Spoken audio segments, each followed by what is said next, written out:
All right, so today it's March 23rd, 2021. I'm here in La Crosse, Wisconsin.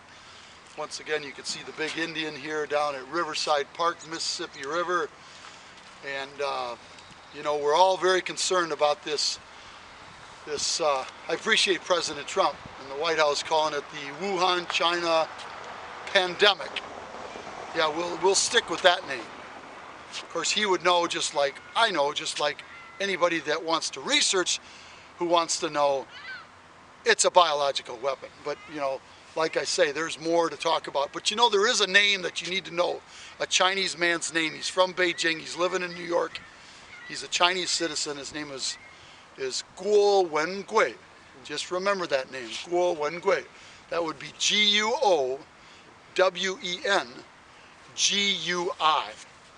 Yeah, he is a genuine expert on what really goes on with the communist regime and the dangers of communism. So, just remember that name. You'll be hearing more about him probably as things really get exposed of the nefarious actions of the communist regime of China. But think about the news today. This is, like I say, the 23rd of March, 2020. And the news this morning, if you check your cell phone or wherever, you check, and the news is that there were only 39 cases, new cases, there in Wuhan, and all of them were from overseas. And yet the reality is that there are still thousands and thousands of people that are dying in China. And they're not going to talk about that. But see, so it's not so much that the Chinese Communist Party has taken control of the virus. I'll call it the virus. No, they've taken complete control of the media coverage about the biological weapon. So that's what's going on. And yet it's incredible, the sympathizers here in America, some of them I think are even communist infiltrators. Then you've got some that are just, they just don't want to believe it's as bad as it is. Well, we're seeing a world right now that it is really bad.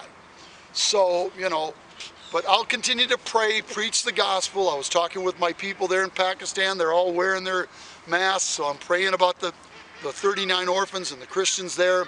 I'm also praying about what I can do with a Christian in Iraq that's a Yazidi, a nurse.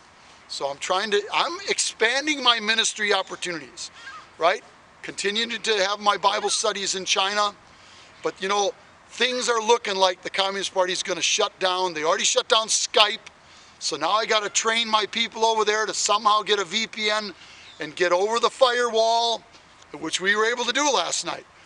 But then we're going to eventually get shut down with WeChat.